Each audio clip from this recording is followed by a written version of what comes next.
Okay, here are your section 3 and 4 notes for chapter 7. These chapters cover some of the later years of Washington's presidency and all of John Adams' presidency, or at least some of the most memorable moments from Adams' presidency. We're going to try to go quickly and get this done in about 15 minutes, hopefully less, so let's go ahead and start. The first issue, or one of the issues that we're going to talk about for Washington's presidency, was the idea of remaining neutral, that is, staying out of the war between France and Great Britain. As we discussed in class, as a young country, it's probably not a great idea to get involved in a war between two of the great superpowers. So in 1789, the French Revolution began, and the French peasants were rising up against the tyrannical French king. The French king was just very, very rich, and the peasants typically in France were very, very poor, and they were tired of being treated so harshly by their king, so they rose up against them. Sometime after the revolution began, Great Britain actually went to war with France, so they're fighting a revolution and they're at war with Great Britain at the same time, which is not necessarily a great scenario for them. Some of the Americans, including Thomas Jefferson, who was the ambassador to France for a long period of time, wanted to support the French during the war, not only because of the fact that they had helped us during the Revolutionary War, but also the fact that they were fighting a revolution to become a republic similar to what we had done. Okay, Washington and others, including many Federalists, thought it was a good idea to remain neutral. They believed that this is the most safe plan that the United States could engage in, and it would keep us out of war, keep us out of more debt, and keep us from certainly a loss of life and potentially from damaging our young republic. So the United States issued the Neutrality Proclamation in 1793, saying that it would not take sides either for the British or for the French. And one of Washington's famous quotes was, "The duty and interests of the United States require that they should, with sincerity and good faith, adopt and pursue a conduct friendly and impartial or unbiased towards the belligerent or fighting powers." And that's a quote right out of the proclamation saying that we need to stay neutral, we need to stay out of this. Jay's Treaty came next, alright, and this was in response to the British. The British started to seize American ships in the French West Indies. Ships are very expensive, okay? They were, these ships that were being seized were the equivalent of seizing a battleship today. Okay, they were very, very expensive and very, very valuable. Oops. Sorry, I got a text there. So the British were actually seizing them partially to save money. They were also doing something called impressing sailors, which is not trying to, hey, look at this, I'm going to impress you. No. Impressment is the process of taking these sailors, many of whom were British sailors that had abandoned the British Navy. Some of them they suspected to be British sailors, and some of them were flat-out Americans, but they would take them and they would force them into service in the British Navy. So not only were they taking American ships, they were taking American citizens sometimes and forcing them to serve in the British Navy. And that's as a way for the British to save money and to gain more sailors, which is always good if you're fighting a war. Washington once again wanted to prevent a war with the British, and actually the British did too. So they send John Jay to negotiate this treaty. And as I said, he cleverly named it Jay's Treaty. The British agreed that they would pay for the damaged ships and any ships that had been taken, and the United States agreed to pay back debts owed to the British. The treaty was very unpopular in the United States. It felt like we were giving in to the British. And also, one of the things it didn't address the issue of impressment, of taking American citizens and forcing them into the British Navy. It didn't address that, it didn't deal with that issue, and that issue would come back sometime later. We'll see in the next chapter. The next is Pinckney's Treaty, and this is actually between the Spanish, okay? And there was a disputed border between the United States and Florida. There was some settlers moving into Florida, which was seen as Spanish territory, and the Spanish were actually upset about that. So as a response, they actually closed the port at New Orleans to U.S. trade in 1784. Trade through New Orleans would be vital to our country. The ability to trade goods with foreign countries through the Mississippi River would be vital to our infrastructure and vital to trade. So that was a big blow, and it really hurt the American economy that that port at New Orleans was shut down. So they send Charles Pinckney to negotiate a treaty, and in 1795 he actually does negotiate that treaty, sets the border at 31 north latitude. That mark itself isn't terribly important, but it set the border between the Spanish territory and the territory in the United States of America, and it reopened up the port at New Orleans to American trade. Moving on, talking about some of the conflict in the Northwest Territory. The Northwest Territory is, well, it's Indiana. It's Michigan, it's Ohio, it's Wisconsin, it's Illinois. It's a big chunk of land that's now basically known as the Midwest. That area had not yet been heavily settled, but people were starting to move into that territory. So Americans are moving westward, expanding, looking for new opportunities and new land, and they're moving into territory that for a long time had been settled by Native Americans. And they obviously weren't very happy about us settling in their land and tinkering with their way of life. So Native Americans went to war. And they went to war against the settlers, and they went to war against some of the American armies in the territory. So early on, the Native Americans were actually able to win a series of victories under Chief Little Turtle. That certainly didn't sit well with our Commander-in-Chief, George Washington, so he sends out one of his famous generals from the Revolutionary War, General Anthony Wayne, sends his troops into the Northwest Territory, and he fights several battles, including this Battle of Fallen Timbers, which really didn't take place all that far away from where we're standing today.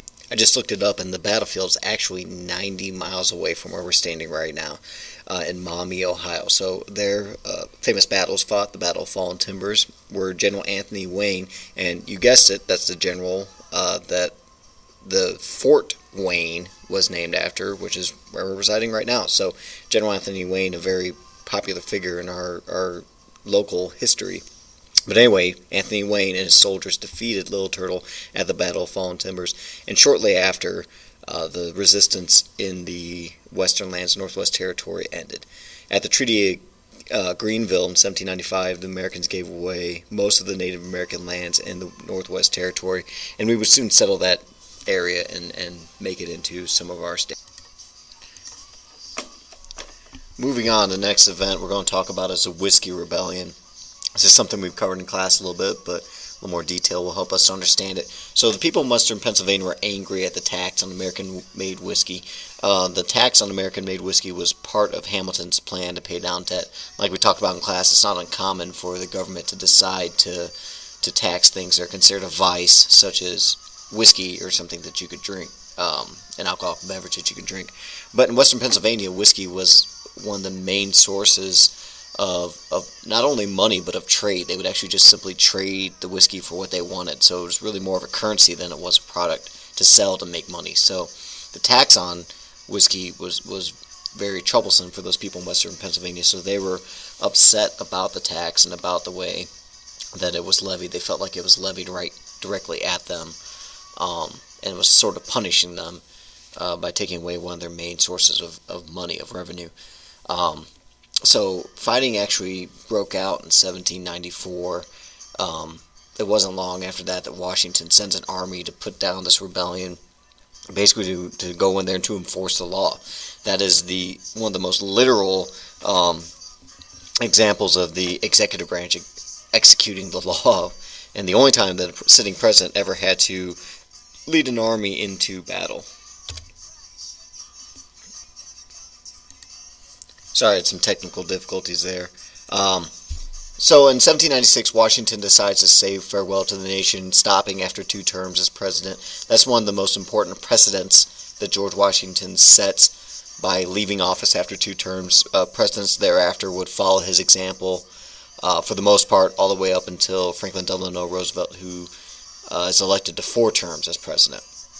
So he writes a farewell address, and in his farewell address he wanted to address certain points, mostly things that George Washington was concerned about, observations he'd made while he was president. He warned against 3 things. First, the danger of foreign ties or foreign alliances, which could potentially drag us into war. You saw he's already concerned about that with the Neutrality Proclamation. Then there was political differences and political fighting.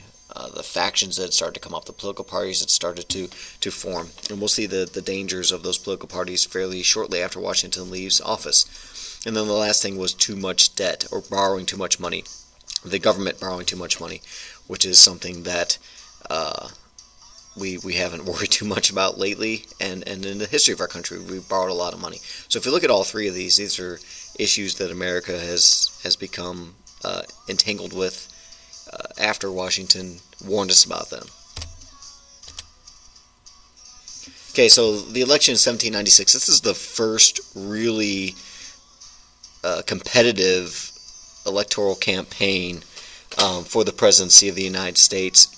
The political parties started to come about in the 1790s, and as we talked about, there was two major political parties: the Federalists, who supported a strong federal government amongst other things, and the Democratic Republican Party, which wanted to limit the power of the federal government and give more powers to the state. As we've talked about in class, the leader of the Federalists was Alexander Hamilton. Although he would not actually run for presidency, he could not run for presidency since he had not been born in the United States. And Thomas Jefferson, he was the leader of the Democratic Republican Party.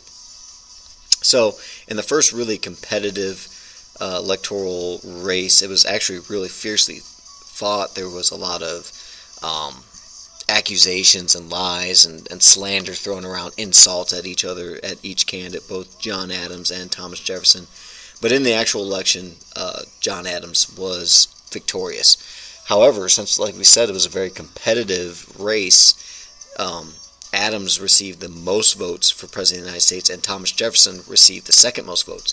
And as we talked about, in this electoral college, the original electoral college, the person that gets the most votes becomes president, and the person that gets the second most votes becomes vice president. So Adams became president, and Thomas Jefferson would actually become his vice president.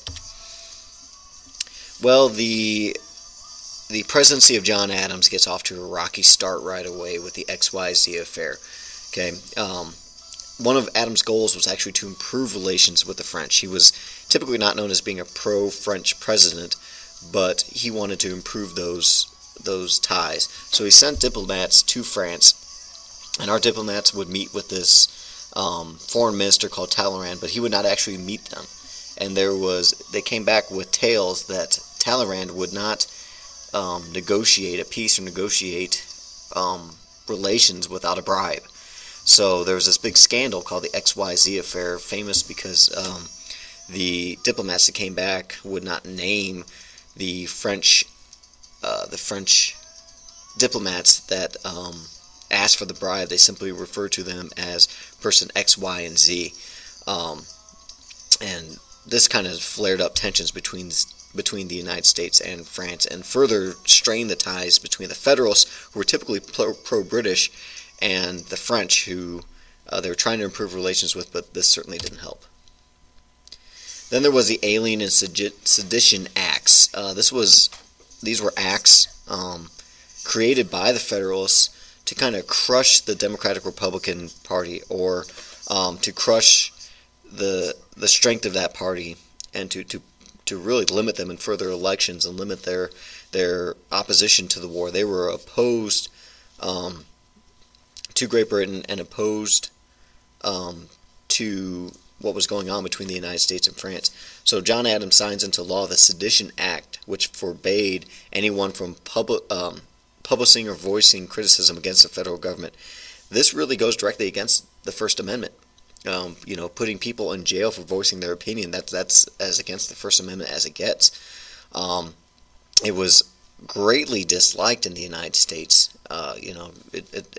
It is one of the first laws that really directly violates our Constitution, and people found great objection to that. In particular, Thomas Jefferson and James Madison, they saw these acts as a misuse and an abuse of power against the people of the United States of America, and they wouldn't stand for that.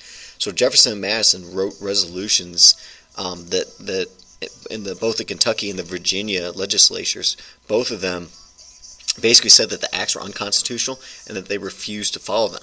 And this is a term called nullification. They would view the law as being null and void, both in Kentucky and Virginia.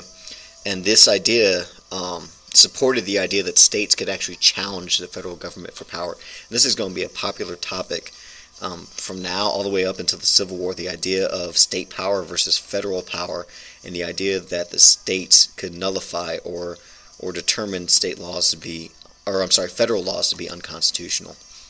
So that's the main lessons from lessons 3 and 4. There's certainly much more information in your book. Make sure you read those sections as you prepare for the test. Thanks.